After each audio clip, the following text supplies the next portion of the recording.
and easy way to make a brassica bed.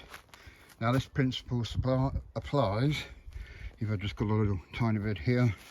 Although I'm doing massive great big beds, but all you need is some stakes and a hammer to knock the stakes into the ground, and some bamboo poles, either some scaffold netting or brassica netting. I use the scaffold netting because it's way cheaper, and these protection caps for the poles, and some cable ties, and a strong pair of scissors or secateurs. So let's get started. I've already knocked these into the ground. Now what I do now,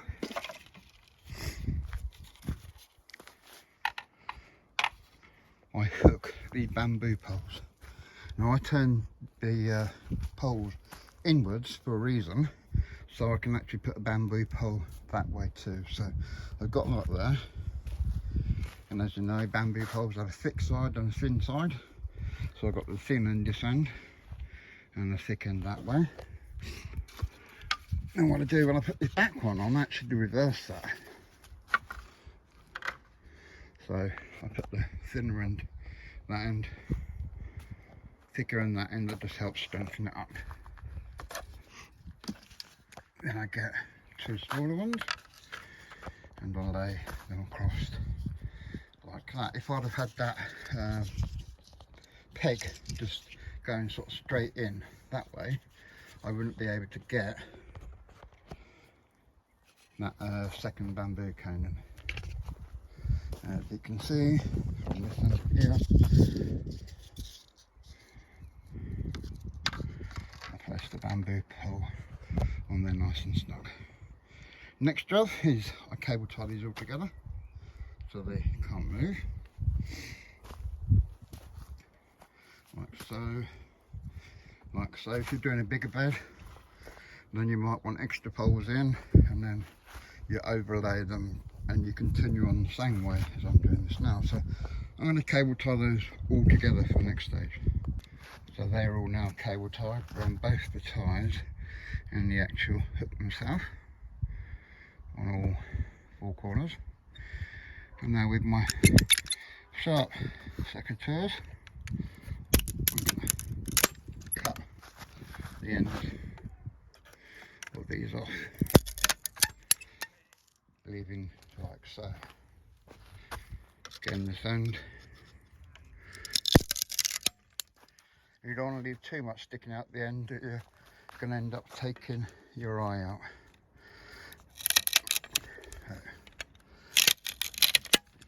Chop that end off.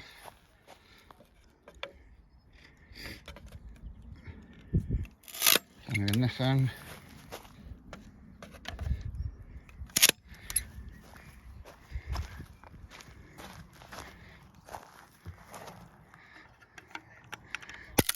And already it's starting to look neater.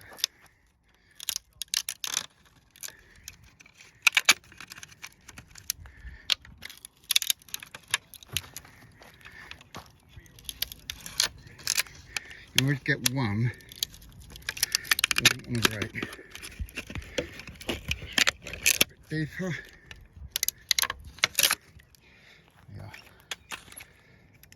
So that's that bit. Now what I'm going to do now is those stoppers I'm actually going to put on the ends here, because that stops the net from ripping through the cage once it's on there. So that's all the stoppers on all the way round. I have put them on the ends as well, but a couple here are just a bit too thick. So as you can see, they're all the way around, so I'm getting that in too thick. And if you haven't got these stoppers, you can actually use, I've seen people use bottle caps. You can either make a hole in there, or if you've got a glue gun, you can glue them on. Bottle caps, and even bottles themselves, by cutting the neck of the bottle, leave the cap on, and then just sit them over the end.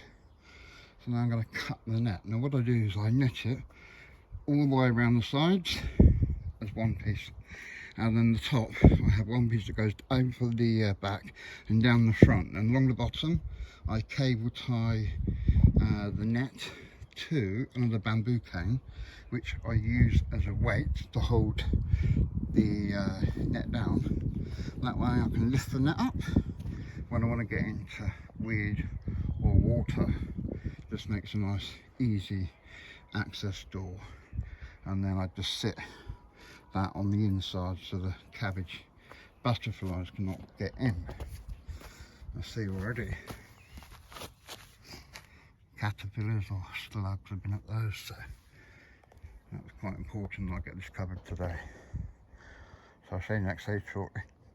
So I'll just roughly drag that around the end here.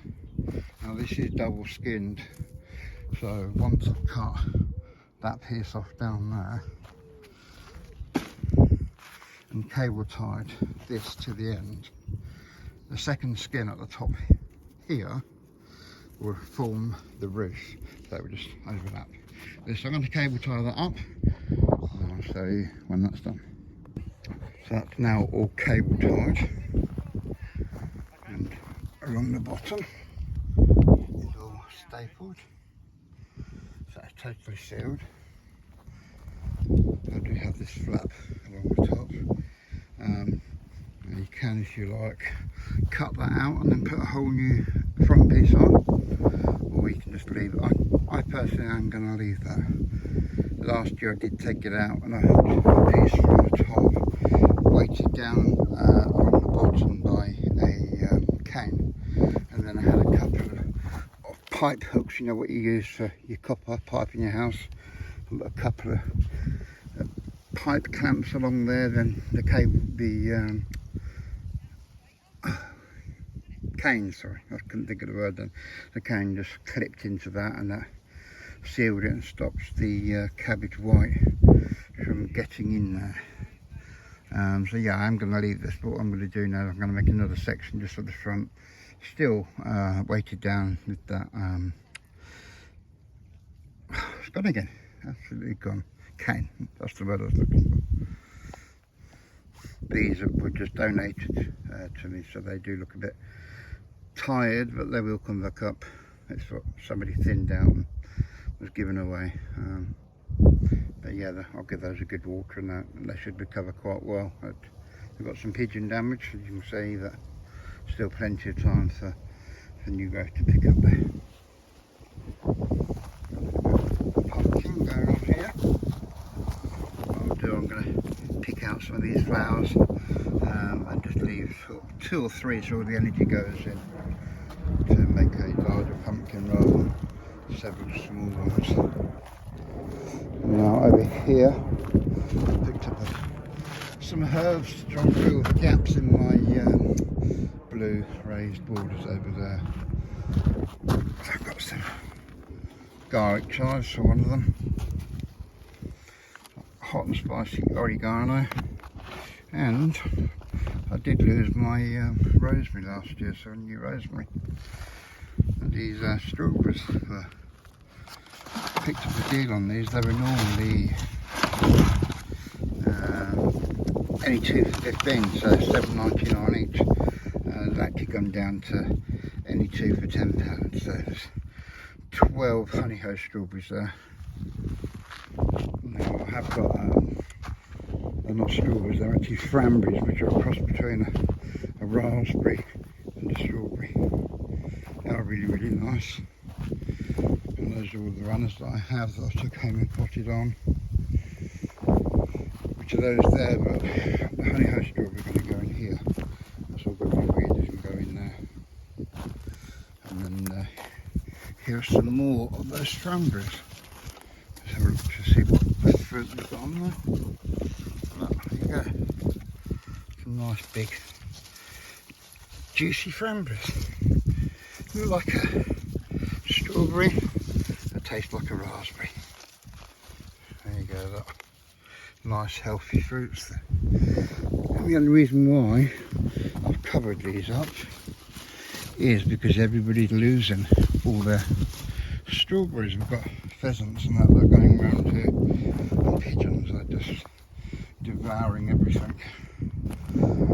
People in there, they've got all their soon to be ripe strawberries, and just lose them left, right and centre, so I've covered those up.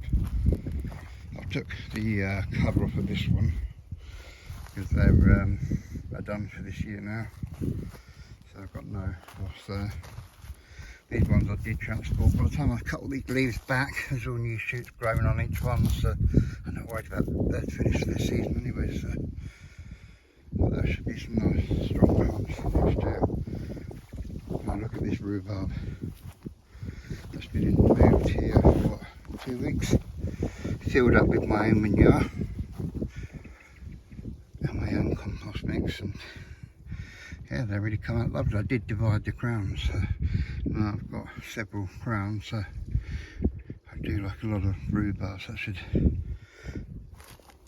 sort me out nicely, and I can force some of this if I want to as well.